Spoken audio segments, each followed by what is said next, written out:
আজকে দুপুরবেলা ভাতের সাথে খাওয়ার জন্য বানিয়ে নিলাম পুরো লাল লাল ঝাল ঝাল করে মুরগির মাংসের ঝোল, সাথে করলাম বেগুন ভাজা। আজকে মাংসের ঝোলটা বাটা মশলা দিয়ে রান্না করব, বেশি রিচ করব না, যতটা পারি পাতলা করে বানানোর চেষ্টা করব। বাজার থেকে মাংস কিনে নিয়ে এসে প্রথমে ভালো করে ধুয়ে পরিষ্কার করে বাটিতে রেখে দিয়েছি। আর বাজার করতে যাওয়ার আগে কিন্তু আমি আলুর খোসা আর পেঁয়াজের খোসা ছাড়িয়ে ভালো করে ধুয়ে রেখে দিয়ে গেছিলাম। এই গরমে বাজার করে এসে এই সব কিছু কাজ করতে গেলে বড় বিরক্তি লাগে, তাই আগের থেকেই আমি এই সমস্ত কিছু গুছিয়ে রেখে দিয়ে গেছিলাম। তো এখন আমি আলুগুলোকে কেটে নিচ্ছি। যেহেতু অল্প মাংস এনেছি তাই জন্য অল্প আলু দিয়েছি, মানে 4 জনের মতো 4টে আলু নিয়েছি, সেগুলোকে আমি দুফালি করে কেটে নিলাম। এরপরে যে 3টে পেঁয়াজ নিয়েছি সেগুলোকে আমি পুরো সরু সরু করে কেটে নেব, কারণ বেশি রিচ করব না মাংসের ঝোল, তাই 3টে মতো পেঁয়াজ নিয়েছি। এই যে দেখুন, কথা বলতে বলতে সব পেঁয়াজগুলো আমার কাটাও হয়ে গেছে, মানে আলু আর পেঁয়াজটা আমি কেটে রেডি করে রেখে নিলাম। এরপরে আমি বেগুনটা কেটে নেব। আর এই সাদা বেগুনটা কিন্তু আমি বাজার থেকে নিয়ে আসিনি, ওর বাবা নিয়ে এসেছিল আগের দিন রাত্রিবেলা। এই একটা বেগুনই এনেছিল, কিন্তু বেগুনটা কিন্তু খুবই ভালো বেগুন, মিষ্টি ছিল বেগুনটা। তাই ভাবলাম শুধু শুধু খালি মাংসের ঝোল দিয়ে ভাত খাওয়া হবে, তাই বেগুন ভাজা একটুখানি করে নিই, তাহলে আরও খেতে ভালো লাগবে। আজকে যে মাংসের ঝোলটা বানাবো তাতে কোনো গুঁড়ো মশলা দেবো না, সব কিছু মশলাপাতি একটুখানি বেটে নেব, তাহলে খেতে ভালো লাগবে। আর এই যে দেখুন, শুকনো লঙ্কাটা আমি কিন্তু বাজার করতে যাওয়ার আগে একটুখানি গরম জলে ভিজিয়ে রেখে দিয়ে গেছিলাম। আর সাথে আদা রসুনের খোসাও আমি ছাড়িয়ে দিয়ে গেছিলাম। আদার খোসাটা কিন্তু আমি ছাড়াইনি, শুধু খালি রসুনের খোসাটা ছাড়িয়ে দিয়েছিলাম। চলুন, এরপরে আমি মিক্সার জারে নিয়ে নিয়েছি। আর আদা রসুনের সাথে আমি শুকনো লঙ্কাটাকেও দিয়ে ভালো করে বেটে নেব। তো মিক্সার জারে তো আমি শুকনো লঙ্কা আদা রসুনটা নিয়ে নিয়েছি, মশলাটা বেটে নেব। তার আগে কিন্তু আলু ভাজাটা ভাজতে বসিয়ে দিই। মাংসতে যে আলুটা দেব সেই আলুটাকে তো প্রথমে ভেজে নিতে হবে। তার জন্য কড়াইতে সরষের তেলটা ভালো মতো গরম করে নিয়েছিলাম। আর ওই গরম তেলে দিয়ে দিলাম সামান্য একটুখানি হলুদের গুঁড়ো আর দিলাম নুনটা দিয়ে ভালো করে মিশিয়ে নিয়েছি। এরপরে কেটে ধুয়ে রাখা মানে আলুটা আমি দিয়ে দিলাম। তো এদিকে তো আমি মাংসের জন্য আলু ভাজাটা বসিয়ে রেখে দিলাম। এর পরের কাজ হচ্ছে আমার বেগুনে নুন হলুদ মাখানো। তো এখন আমি বেগুনে দিয়ে দিচ্ছি হলুদের গুঁড়ো, দিয়ে দেবো পরিমাণ মতো নুন, তারপরে দেবো চিনি আর দিয়ে দেবো সামান্য একটুখানি লাল লঙ্কার গুঁড়ো। তারপরে ভালো করে মেখে কিছুক্ষণের জন্য রেখে দেবো। যখন মাংস রান্নাটা মোটামুটি হয়ে আসবে তারপরে আমি গরম গরম বেগুন ভাজাটা করব। আর গরম গরম বেগুন ভাজা ভাতের সাথে খেতে কিন্তু বেশ ভালোই লাগে, তাই না? এই যে দেখুন, সব কিছু দিয়ে ভালো করে হাত দিয়ে মেখে নিচ্ছি। এরপরে আমি মাখা বেগুনটাকে রেখে দিয়ে চলে যাব আলু ভাজা তোলার জন্য। আলু ভাজাটা আমার লাল করে ভাজা হয়ে গেছে, তো এখন আমি তেল থেকে তুলে নিই, না হলে বেশি পুড়ে যাবে। এই যে দেখুন, পুরো লাল করে আলুটাকে আমি ভেজে নিয়েছি। এরপরে আমি ওই তেলের মধ্যে ফোড়ন দিয়ে দিলাম চিনি, প্রায় 1 চামচ মতো চিনি দিয়েছি। এই যে দেখুন, চিনিটা থেকে যখন সুন্দর একটা লাল রং চলে এসেছে তখন আমি দিয়ে দিলাম পেঁয়াজ কুচি। আর পেঁয়াজের সঙ্গে সঙ্গে দিয়ে দেবো নুন। বেশ, পেঁয়াজটাকে এখন আমি লাল করে ভেজে নেব। যতক্ষণ না পেঁয়াজটা লাল রং ধরছে ততক্ষণ আমি এইভাবে পেঁয়াজটাকে ভাজতে থাকবো। আর সেই ফাঁকে কিন্তু আমি আদা রসুন আর শুকনো লঙ্কাটাকে বেটে নেব। আদা রসুন শুকনো লঙ্কা বাটার সময় অল্প একটুখানি জল দিয়ে আমি বেটে নিলাম, যাতে মশলাটা ভালো মতো বাটা হয়ে যায়। এই যে দেখুন, মশলা বাটা হয়ে গেছে, এখন নামিয়ে নিয়েছি। এই যে দেখুন, পুরো প্লেন করে বেটে নিয়েছি আর কালারটা খুব সুন্দর এসেছে। শুকনো লঙ্কাটা আগের থেকে গরম জলে ভিজিয়ে রেখেছিলাম বলে পুরো মিহি করে বাটা হয়ে গেছে। তো এই মশলাটা তো আমি বেটে রেখে দিলাম। আর এইদিকে দেখুন, পেঁয়াজটা পুরো লাল করে ভাজা হয়ে গেছে, আর বেশি ভাজবো না। আর এই সময় আমি দিয়ে দেবো বেটে রাখা মশলাটা। এখানে আমি 1 থেকে 1.5 চামচ মতো আদা রসুন শুকনো লঙ্কা বাটা দিয়ে দিয়েছি, আর কিছুটা আমি রেখে দিলাম, পরে আবার কোনো তরকারি রান্না করলে তাতে দিয়ে দেবো। এরপরে আমি আদা রসুনটাকে ভালো করে পেঁয়াজের সাথে ভেজে নিচ্ছি, যতক্ষণ না ওদের একটা যে কাঁচা গন্ধ থাকে না, সেই কাঁচা গন্ধটা না চলে যাচ্ছে।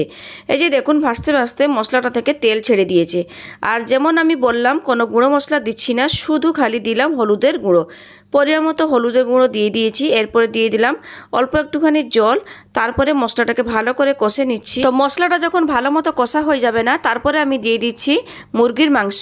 বেশ, মাংসটা দিয়ে দিয়েছি, একটুখানি মিশিয়ে নিচ্ছি। তারপরে আমি দিয়ে দেবো পরিমাণ মতো নুনটা এখন অবধি দিইনি, শুধু সেই পেঁয়াজ ভাজার সময় দিয়েছিলাম, তাই একটুখানি আন্দাজ মতো করে নুনটাও দিয়ে দিলাম। চলুন, এরপরে কাজ হচ্ছে এই মাংসটাকে ভালো করে কষার। যত মাংস ভালো মতো কষা হবে খেতেও তেমন ভালো হবে।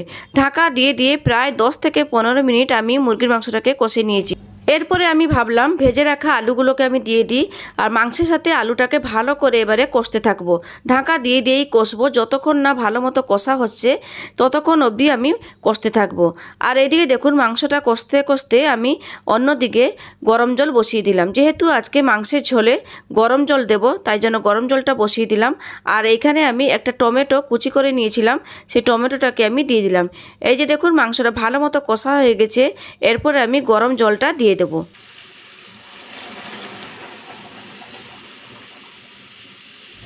এখানে আমি পুরো গরম জলটাই দিয়ে দিলাম।